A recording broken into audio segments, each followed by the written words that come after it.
entertainment ikurikira ibindi mu gihe ibindi hariyo level bitarashikako si umuziki wo bitanga niko bimeze. Influencer kubwawe gisigura iki? Alvin Smith hari amajambo menshi yavuze kuri bajya abantu bateguye bijya bintu by'aba influencer bajya abantu banomye bashizemo. Ajya amajambo yavuze uremeranya nawe? Ibi bintu kweri bizotera induru muri industry. Ega nivyo biri muri influencer. Ega bashoboye ku influencer kuvuga. Urumva? Bashoboye rero ku influencer kuvuga. Ahubwo nabo bakwiye award y'aba influencers. Batororokanya bajya abantu bose bagiye baravuga kuri iyi saga nabo bakubite award ati wowe waragerageje kuvuga amajambo menshi kuri iyi award. Babahe kategori yabo. Bana bizogorana gutora kuko uravye ugafata nka simbizi ugafata nka mona ward ugashira hamwe na mipro gutora wa mbere bizoba bigoye sana. Hello muraho murakomeye nizere ko mumeze neza aho muherereye hose mu micungararo igize igihugu cyacu ciza cy'u Burundi ko ari hanze yacu mu nkundire ndababwira ati mwaramutse canke mwiriwe bivanye naho muherereye nongera ndabaha ikaze mu kiganiro cyacu arico cyanyu mushikirizwa na jewe Omario kuri Yaga Tech TV. Uyu munsi nabazaniye umwami wa TikTok Mr. Mbona. Mzee vipi bro? Sinda umwami Kai sindo mu TikToker, cyane mu content creator ndi mu ma platforms yose. Hama ni Mr. Mbona wa muhungu wanyu wa muhungu w'agapira aho uri hose se kuba. Hama ndaryohewe kuba nga kuri Yaga Tech TV. It's the first time. Yeah. Impamvu mvuze yuko uri umwami wa TikTok man umaze kudutanga amashow. Hari n'ibintu je bituma mvuga yuko uri umwami kuko hari challenge wigeze kuduha ya verse y'indirimbo ya Dramati. Mwese ko ndayibona muta iraba viral abantu barayisubiramwo kandi siyo yonyene by the way umaze gukora nyinshi. Mzee umeze gute none? Bana fresh sana kabisa ndi full one. Nawe ni one? Cyana je ni one safi. So ikintu gishaka ko tuyaga ku uyu munsi nkeneye ko tuyaga muri entertainment muri rusangi. Wavuze ko uri mu content creator. Ya nivyo kandi iyo uri mu creator ni kuvuga ntubu ufite limit. Ukrea mu tuntu twose haba mu ma challenge y'imiziki n'ama comedy urabatanga ibintu bibatwenza abantu bawe bored. Nico kintu ronkeneye ko tuyagako muri rusangi wewe. Shaka kumenya ubona gute iyi industry ntiraba industry neza. Ntiraba industry ntiraba ahantu amahera atembera neza. Cyangwa usanga atembera muri bamwe jataranshikira. Ariko ni fresh ko biraza uko aho yari iri muri 2014 cyangwa 10 ubusihiri kandi sizobiri mu myaka ingahira imbere. Hari umuntu usanga avuga ati je nkeneye kuzoba nkambona ariko aka kanya mbona nawe ahubwo nawe nyene ntabibona neza. Numva ko umuntu rimwe aramuca intege. No oya ndiko ndaca intege umuntu ndiko mvuga uko biri. Amahera arahari by the way arahari. Ntahari uko tuvyifuza mugabo arahari. Urumva? Ku muntu nawe yipfuza kumera nkanje rondera konsumba pana kumera nkanje. Je umeze nkanje uzoburi kuri yica. Muri iyi minsi hari abantu numva ngo babariha kugire mu bakorere challenge y'imiziki. Ivyo bintu nivyo? Ego. Kandi babariha neza. Biragoye. Bigoye gute? Biragoye kubera iyo turi muri entertainment itinjiza nkuko tuba tubikeneye. Nabo bantu ducaginga twa turi kumwe muri entertainment uca usanga dutegerezwa natwe gushira ibiciro kuri niveau yabo. Bien sûr nitwavuga ngo baturiha nabi kuko baraturiha. Kandi baturiha vraiment babikuye kuko umuntu amaze kuba ivyo bintu bitamwinjiriza cane akaca bipromotinga ku mahera asumba canke yoba asumba ayo yari kure kubirekurako. Urumva? Aba yikuye kandi turabishima uko vyerekana yuko bariko baritaho ibikorwa vyabo vyerekana yuko iyo promo baba bayikeneye bagatahura valeur yayo yego ndashaka ro kumenya bipfira he kugire umuziki wacu ntuje kuri level twipfuzako level twifuza ni ya nico nikibazo nacyo bisaba yuko tubanza kwibaza first of level dukeneye ni iyi navyo nashaka guca ndabishikako urumva ofete bavuze ngo level twifuza je ndakunda gukorera ku biharuro urumva sishaka kwishura umbwiye ngo level twifuza uvuga ati level aho umuririmbyi amaking amahera ashobora kungana ku kwezi aho umuririmbyi ashobora kuronka ama streams angana gutya uko ama streams n'amahera canke aho nyene ukavuga ikintu gifadika ku kijanye n'amahera rero bivanye na purchase power y'u Burundi pouvoir d'achat hari dukunda kwikompara ku bindi bihugu ariko mu gihe pouvoir d'achat mu Burundi tangana no mu bindi bihugu biragoye kugira tubishikire kuko nta na hamwe industry y'umuziki itera imbere kurusha igisirikare kurusha y'ubundi budandaji ko n'ubu n'ubudandaji kurusha y'ubundi budandaji yabo bw'amabati yabo bw'isima yabo bw'iki burimyi n'ubworozi urumva entertainment ikurikira ibindi mu gihe ibindi hariyo level bitarashikako si umuziki wo bitanga niko bimeze rero dukeneye ko umuziki utera imbere turabe n'ibindi bisata vyose uko birajana iterambere ry'igihugu ariko mu bintu by'ubudandaji turabona yuko hariho ibikorwa byinshi birimo birakorwa mu gihugu vy'iterambere yego birahari kandi ni kubena kubwira nti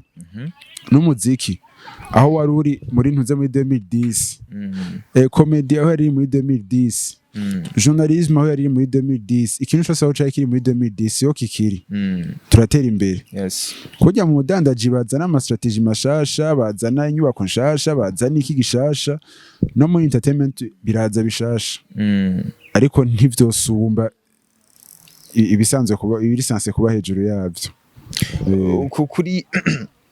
kuri buno buryo dufise ni standard turiko hari ibintu dushobora gukemura bidasabwa amafaranga ivyo bintu ni nk'ibihe gukemura cambere na mbere hari ikintu nama mvuga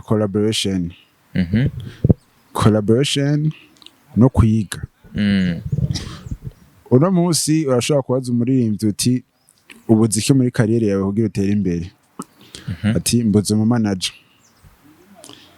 ukamubaza uti ukeneye mu manager akora iki ampa amahera mu manager niyo muntu ari supposed kuguha amahera ubwo ni ukwiye kuyamuha uranamuriha urumva donc dukeneye kwicara tukiga tukava mu muziki wo gufyina tukava muri content yo gufyina tugatahura ingene bisanse kuba professional hama nyine tukiga uno munsi washobora kubaza umu content creator ati ngo ukamubaza abantu afise muri team yiwe habwira ati team yiki ntiyumva team yogira ntiyumva umubwira ati ngo nihe uri kuronderera amahera muri content creation yawe ntiyumva iyo biriko birava urumva araho akeneye ko bimwinjiriza amahera muga ntazi yaronderera ni nko kugenda mu ishambo ugiye guhiga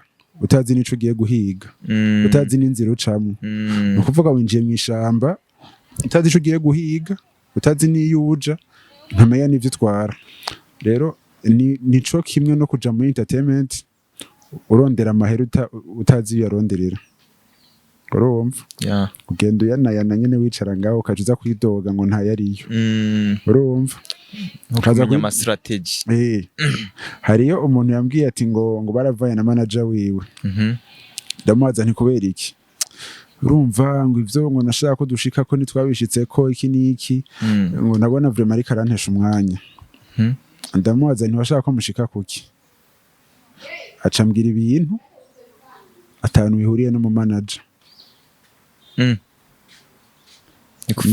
nawe ubwiwe ariko arabivuga biri vague ukuntu ubwira ati ngo yari manager umugabo ngo biranka yuko tuduza quality ya content urumva kaci ndamubaza ati ngo none mwari mwize ukuntu mwoduza iyo quality urumva nta na kimwe abiziko nukuvuga uretse yuko yashatse ko manager amufatira kariyeri yose ntiyarazi n'ivyo manager azokora yarazi ati musanze ico yarakoze yarikuye ko umutwaro ati umutwaro wa kariyeri yanje ndawikuyeko ndawushize kuri manager aba ari we ajera kariyeri yanje yose urumva manager muri supposed gukorana ugaca usanga ico kintu cyo kutamenya ico urondera no kutamenya aho kironderera bije kwica ya business yawe kuko uri muri entertainment uje muri business ivyo ronda bivuze kuri umwe urumva cufata ari abantu benshi bagize entertainment bagize iyo industry urumva industry zoteye imbere gute ariko harabajama baza ama strategy nico ituma navuze benshi ntavuze bose ko ndazereye abantu bafise imitwe biyumvira bakora ikini urumva kandi big up kuri bo ariko still hari abantu batazi ivyo barimo hari umuntu wigeze kumbwira ngo yarigeze kukurondera umukorere challenge ucumubwira yuko umuziki we wanditse nabi awukosora bonse namubwiye yuko uramwibutsa umuntu canke ni benshi maze kubibwira mpora ndabigira mugasi namubwira ngo umuziki we wanditse nabi oya bo production bimeze fo oya juste ukuntu bivuze umengo naramwirukanye urumva ahubwo ukuntu ngira ufite je ukuntu meze promoting ikintu nakunze nta kuntu nakumwe nsigurira ko na promoting ikintu ntakunda kuko mbanzi yuko n'abantu banje batagikunda Sari kintu ushobora kwanka abandi bakagikunda biraba ariko ico kintu naco ukora abagikunda bazogipromotinga kandi gasi ni suppose gukorana n'abantu bose urumva sije ndi mu content creator jenyine hariyo benshi wo tudakoranye azorondera ubundi bakorane rero ndamo ihe gato rero ico nkora yuje kumpa ikintu cyangwa ndagipromoting ishobora uri kungira mu TikTok sana sindi mu TikTok urumva ishobora kuba no kuba company ihingura ibintu nkabwira ati seriously jewe ukuntu meze ntiduhuza na product yanyu ntibikunda ko dukorana nkuko nshobora kubwira umuntu uzeye mu actually igituma nanka gupromoting ikintu si kubera gusa ngo ntagikunze ndanabwira ati je bivanye na audience fise iki kintu ntibaza kugikunda ariko hari umuntu ari gatabarubaka audience yiwe ngo amenye ngo ingana nkuko usanga abari abantu bakeyi abakeneye kubakuza yego none umuntu wumva uca umubwira ngo bivanye na audience ufise gute kandi mu gihatani ya abantu ntibakunda bimwe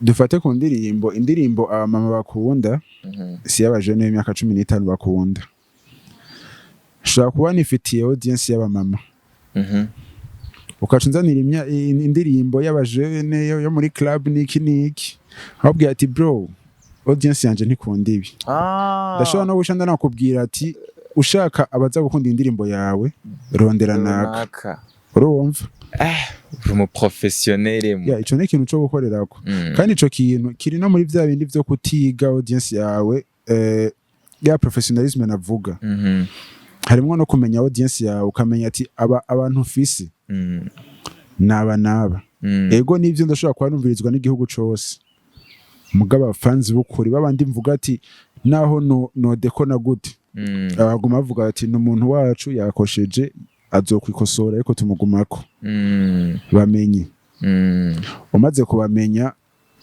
tayari uvuze ikintu cyo kugira audience cyo kugira abantu bagukurikirana bazi kandi unabaza baribo biciye binjana mu higanwa rimwe riraba muri Irebe campaign yateguye Irebe influencer kubgawe rya higanwa ukiribona ni cyo kintu caje mu mutwe mbega influencer kubgawe gisigura iki influencer twese dupfa kwirengagiza ariko turazi ico bisigura. Umu influencer n'umuntu ari kuri social media akora content. Iyo content mu nyumve ishobora kuba video, ishobora kuba text, nkuko yoba ni foto. Abantu b'amafoto bariko barabakuramwo ngo saba influencer. Ni foto ni content. Nimba yahagaze ngaho yaravuga ati bana fotora nambaye neza, yambaye fresh. Araja ngaho kuzuba. Ati rabisha hindura haniho izuba rimbona neza iki niki. Ni creativity yagize umwanya yabishizeko. Amara akora content. Iyo content nimba yo kora ku bantu ikaba impacta, bakumva bakunze uwo muntu, bakumva yuko yoba influencer kuja hacanye hariya. Urumva ni uwo mu influencer. Urumva kuba mu influencer bitandukanye no kubuzwi.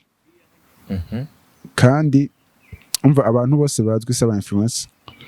Nkuko hariyo n'abantu bashobora kuba batazwi cyane araba influencer. Iryo tandukaniro niryo nkeneye kumenya ko hari umuntu usanga yariye ari abantu babiri bavumye. Mugasanga bavumiye ku mapica bose ariko ugasanga umwe n'umu influencer undi si umu influencer.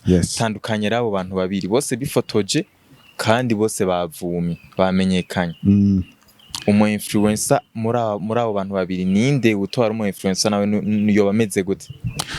Hariyo anze kubona difference hagati y'umuntu yakoze hit n'umustar. Umuntu yakoze hit igikorwa ciwe abantu baragikunda fiye biraheze.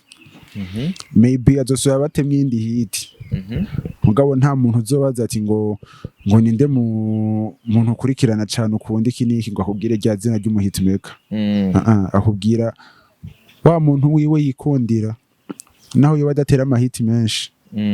Urumva? That's the difference hagati y'umuntu akoze hit hamwe n'umu influencer. Ujya Alvin Smith hari amajambo menshi yavuze kuri bajya abantu bateguye bijya bintu by'aba influencer bajya abantu banomye bashizemo. Ajya amajambo yavuze uremeranya nawe? Yavuze gute? Yaravuze ati kubera iki batoye bajya abantu, mbega ijambo influencer cyo bagisigura iki? Niwe atoba gitahura neza? We kubgawe ukurikije abantu bagiye barashira muri rujya rutonde, urabona neza ko babimerita canke harabayemo ka mwana wa mama? Akantu ngiye ndababwira abantu benshi batamenye. Ndakamenya umwanya. Nuko bari bahamagaye ba influencers ngo biyandikishe. Urumva? Umuntu akambwiye. Rero ngira benshi ntibabibonye, nka je ndayimenye ikiravugwa. Urumva? Ariko ngo bari bahamagaye biyandikisha. Maybe rero muri abo biyandikishije baravye abo botora bakareka abandi. Urumva bashobora kuba batoye muri abo biyandikishije. Hama ikindi naco haya kantu ngo umu influencer hayo umuntu akurikirana na benshi adashobora ku influencing umuntu. Hayo n'ukurikiranwa na baki akaba bafise kabisa imitima yabo. Urumva? Rero nimwa compare ibiharuro byo kuri Instagram gusa muzosanga muri ko muri henda. Hayo umuntu usanga afise followers 100,000, post ziwe zikarabwa imwe ikarabwa n'abantu 200,000 moyenne. Ukasanga muri abo bose nta numwe yobwira ngo konsome ikintu ngo bagikonsome. Ugasanga wa wundi afise aba followers 200,000 shewe wanashima mwatatse abari munsi ya 5,000, usanga ifite followers 4,000. Ashobora kubwira muri abo 4,000, ashobora kubaha product abantu 500 bakabikonsoma. Urumva? Rero influence tuyipima nabi kandi nivyo kubera influence nta gipimo igira. Nukuvuga umwe wese uko avyutse niko abivuga. Niko bikwiye kuba bimeze none. Siko bikwiye ko ufite influencer ni jambo rivague sana. Ni nk'ijambo umukire.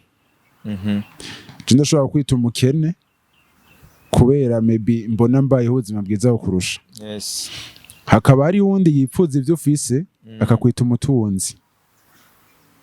Kandi ntidushobora guharira kuko umwe wese afise amagima yiwe yumvikana. Urumva? Mugabo nitwakoresha ikintu gifise igipimo. Tukavuga ati ujya mu tipe ebana ari ku miduga kabisa. Nimba ufise imiduga turayibona. Nimba ufise amazu turayabona. Nimba atamadeni urimo turabibona. Bon ntitubibona ariko niko biri. Dushobora kutabibona ariko utari mu madeni nturi mu madeni. Si ibintu bitagira ama preuve. Ariko influence ni ikintu kitagira igipimo kigoye guharira ko. That's why uno munsi nshobora no kuvyuka nkavuga ati nkitoreye izina ry'umu influencer nkavuga ati nta mu influencer arimo. Hariyo n'agasitati katembereye ngo umuntu ngo ngo yarose ngo deal ya $4,000 ngo arabura umu influencer wo mu Burundi aca oblige gukoresha wo muri Kenya. None hari uwo muhariza ko usanga afite amagima yiwe. Gusa tuvuganye ukuri swate ntayo wari ufise swate ni washatse kuyatanga. Urumva? Ariko navyo amagima yumvikana. Ari byo gusigurira kandi ukaca wumva neza yuko atawuhari. Ukumva yuko ari byo byumvikana. Urumva mugabo arahari. Ntayo wari ufise. Muri make rero kuri bijya Alvin Smith wavuga yuko bajya batoye atabona neza yuko ari bari gutogwa. Ntiwumvikana nabo kuko bajya bafise uburyo bo babiravyemo babona umenga barabimerita. Nico cyo kwiyandikisha cyo nakibabwiye benshi ntibakizi. Nanje yakimbwiye mwanya. Gusa imbere yuko bazana kwiyandikisha hari abo bari batoye. Hari abo bari batoye liste y'abantu ba mbere batiyandikishije ahubwo bafatiye ko nk'akarorero ko gutanguza uwo mugambi wa irebe influencer. Niyo mpamvu rero haro bamwe base no kwiyandikisha kubera bavuga ati none je kubera iki batantwaye muri bajya abantu kubera ari gendo cyamanza kwiyandikisha. Sino sikuvuga yuko bajya bose bari ngo nabantu biyandikishije. Hari abantu bandikiye ama email ati two gushira muri award yacu barabikonfirma. Haroro nabandi basaba ngo nyamba bavyumvamwo ngo bari bo bi volontaire babandikire babasaba yuko bo bashiramo. Probleme sana. Kwa mnasikiaga? Urumva? Umva nimba bimeze uko. Aho ashabeze nibe beze. Ariko still ndumva yuko award niko zimeze man. Turaba influencers benshi. Urumva? Ntawe ndiko ndavugira ariko turaba influencers benshi. Abo botora nabo bareka ni ibintu bigoye uko n'abatora basaba bazi. Urumva? Ashobora no kubanzi atankurikirana mugakurikirana umwe muri abo akumva yoshira ngo uwakurikirana. Urumva? Nanje ndashobora kubabwira umu influencer atazwi. Muganzi muranda ama stories yiwe nkavuga ati uyu muntu ari impact abantu sana. Urumva? Unamaje ko ari umu influencer ubwira ati wapi? Mugano umu influencer kimyaki. Urumva? So echo nzi coco burya n'amagrammy n'amagrammy ama category akomakomeye udasangira icayi na ba Jay-Z ntumotera udasangira na pigidi icayi nk'ibikunda niba naguhangora abamuco usubiza turabwa category bwa nyuma umwe bagira abantu batashe. Urumva? Hari ikintu je nibaza none iyi award itanguye guteza induru bikire mu myiteguro. Harakanwa ni bahitamo ngo wa mbere n'uyu bizovugwa amabihera. Ibintu kweri bizotera induru muri industry. Ega nivyo biri muri influencer. Ega bashoboye ku influencer kuvuga. Urumva? Bashoboye rero ku influencer kuvuga ahubwo nabo bakwiye award y'aba influencers. Batororokanya bajya abantu bose bagiye baravuga kuri iyi saga nabo bakubite award ati wowe waragerageje kuvuga amajambo menshi kuri award. Babaye kategori yabo. Bana bizogorana gutora kuko uravye ugafata nka simbizi ugafata nka monaward ugashira hamwe na mipro gutora wa mbere bizoba bigoye sana. Bon mu gihe bihagaze ku mavote y'abantu biroroshe. bishobora kuba bihagaze ku mavoti y'abantu hariyo link abantu batorako bica vyoroha gose uko amavoti uko ari niko ari samaranga mutima ya jure yuko ntakubonyemwo man byagenze gute jewe nshobora kuba ntari mu influencer canke we nawe bagushyize muri ba bantu nibavyumva ngo bazoza kwiyandikisha sinze ga usanga ntari mu influencer nagasha cari yantu nasomye ngo mu influencer ngo numuntu afise iPhone yo gufotoringa azafotoringa imbere yo kurya je nanje sifotoringa niyo iPhone ntayo ngira guys abafanzi banje aho bari hose ubishoboye anterere ngure iPhone nanje mbo mu influencer ushobore gukora video ntarinze kuja gutira kweri Habitu vy'aba influencer. Man uri mu influencer kuko hari abantu bakundishije nk'ujya muziki wa dramatic kweri. Ivyo ndavyemeza. Kana ata iPhone ngira.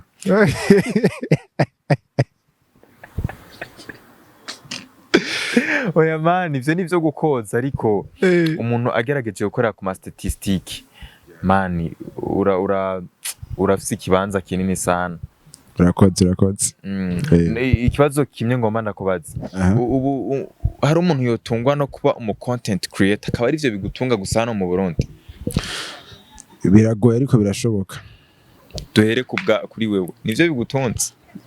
Sivyo bintunze. Ariko antwa aho bigeze ndashima kuko hari abataratera intambwe. Hayo n'abantanguriye bataratera intambwe ndiko. Rero navuga yuko ni juste yuko hari ivyo tutaramenya twokora kugira bikunde ariko birakunda. Urabona yuko nko mu myaka nk'ibiri iri imbere hari umuntu azoba ashobora kuba yo kwipangira inzu yiwe kandi abayeho mu buzima bwiza kubwo ko yoba ari umu content creator. Ega no bashobora kuba bahari.